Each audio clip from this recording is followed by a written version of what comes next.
O sentido existencial da sociedade sempre foi o progresso e a evolução, alcançados pela reflexão do crescimento e consequente desenvolvimento na vida de seus integrantes. Entretanto, sabe-se que a juventude é a força motriz da sociedade, pois, munidos de nova inteligência e conhecimento inédito, além da enorme experiência obtida através dos feitos de seus antecessores, têm energia e força vitais para continuarem com o seu desenvolvimento. Mas, o que fazer quando o combustível da evolução social parece se dirigir à direção errada, com uma juventude cada vez mais preguiçosa, desleixada, ignorante e pobre?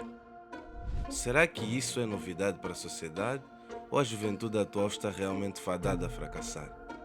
Muito bem, apresento-lhes a geração Z, aquela que mais fala e sonha, mas também é a que menos corre atrás dos recursos necessários à realização dos seus sonhos.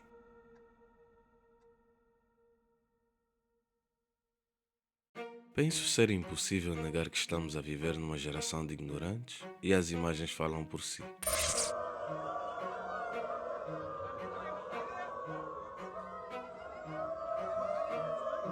Milk, it's turning into chocolate milk, and then you just get in there and you can sip it right up.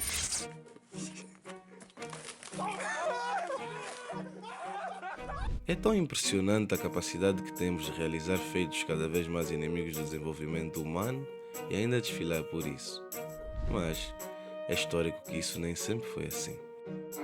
De acordo com os cientistas da King's College London, que analisaram 405 estudos sobre QI anteriores, com mais de 200 mil participantes e de 48 países, a média de inteligência subiu o equivalente a 20 pontos desde os anos 1950 e esse resultado foi reforçado pelo chamado efeito Flynn. O efeito Flynn é o aumento substancial e sustentado nas pontuações dos testes de QI que foram medidos em muitas partes do mundo ao longo do século XX, em homenagem ao pesquisador James Flynn. Concluiu-se, por hipótese, que isso se devia à melhora na nutrição e cuidados pré-natal e na infância, ao avanço da medicina, ao meio e na eficiência do sistema educacional. Contudo, até aí, tudo parecia bem, pois as gerações vindouras seriam sempre mais inteligentes que as antecessoras e assim é a evolução.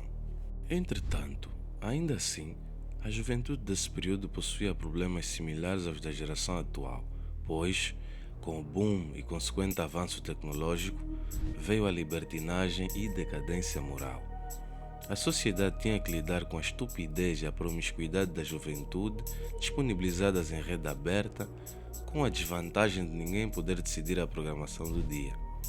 Qualquer tentativa de fuga para outras formas de entretenimento facilmente levaria a mais conteúdo promíscuo na internet ou in loco. Há mais ou menos 2500 anos, escrevia o filósofo Sócrates sobre os jovens. As crianças de hoje adoram luxo, têm maus modos, desprezo pela autoridade, mostram desrespeito pelos mais velhos e adoram conversar em vez de trabalhar. As crianças são agora os tiranos e não os servos de suas famílias. Não se levantam mais quando os mais velhos entram na sala, contradizem seus pais, tagarelam, devoram guloseimas à mesa, cruzam as pernas e tiranizam seus professores. Notam alguma semelhança? Muito antes de Sócrates ter materializado os seus pensamentos quanto à juventude da sua época, outros escritores já o tinham feito, tais como o poeta grego Hesíodo, que escrevia: "Não tenho mais nenhuma esperança no futuro do nosso país se a juventude de hoje tomar o poder amanhã, porque essa juventude é insuportável, desenfreada, simplesmente horrível." De facto, nota-se alguma semelhança com o que se vive hoje. Pois bem, acho que já deu para perceber que quando os nossos antecessores dizem "na minha época era melhor", trata-se apenas de conversa fiada. Com o entendimento e reconhecimento do efeito Flynn em escala global, víamos progresso e resultados positivos a longo prazo e, logo surge o boom das redes sociais. As redes sociais são ferramentas que, em primeira instância, deviam ser as maiores aliadas dos humanos na comunicação à distância e no alcance geral dos seus objetivos, mas que com o tempo e sem controle, se provaram verdadeiras inimigas do desenvolvimento humano.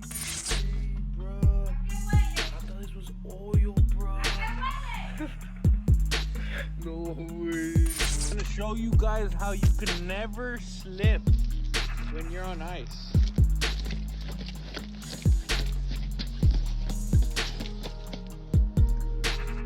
Just like that.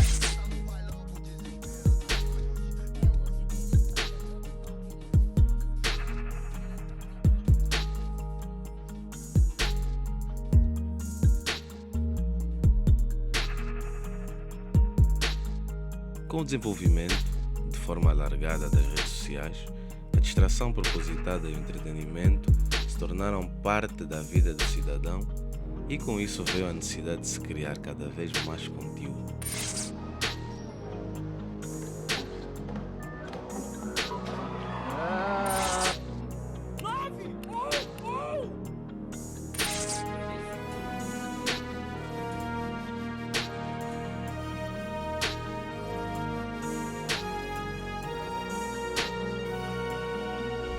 A falta de criatividade e inteligência na criação de conteúdos fez surgir a necessidade de se produzirem conteúdos cada vez mais explícitos, promíscuos e fúteis, que não geram e ou agregam nenhum tipo de valor para a humanidade, e foi aí que a verdadeira decadência da geração começou.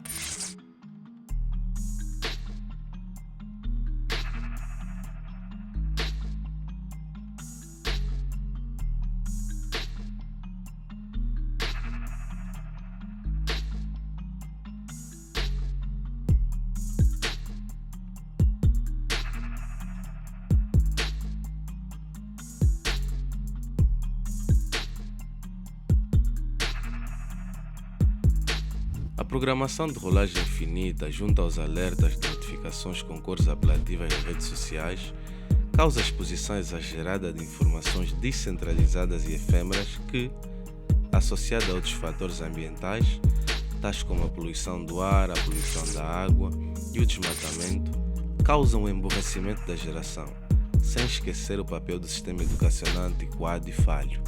Quanto às crianças, a geração Z e mileniais permitem aos seus filhos terem acesso a dispositivos computacionais desde tenra idade, achando que assim estão os colocando à frente. Mas desconhecem o facto de que os filhos dos proprietários das empresas detentoras das redes sociais e das marcas produtoras desses mesmos dispositivos educam os seus filhos sob um sistema sem foco em dispositivos computacionais e sistemas embarcados.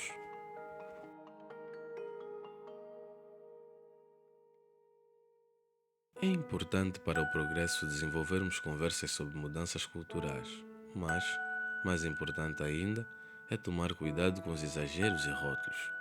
Devemos saber que os problemas que originaram este tópico não são inéditos do nosso tempo, salvo as características próprias da época, e, portanto, geração após geração terá que lidar com eles. Entretanto, devemos admitir que temos um grave problema instalado na juventude e lutar, de todos os modos, para exorcizá-lo o quanto antes, a fim de podermos contar com um futuro próspero e livre da maldição da geração Z.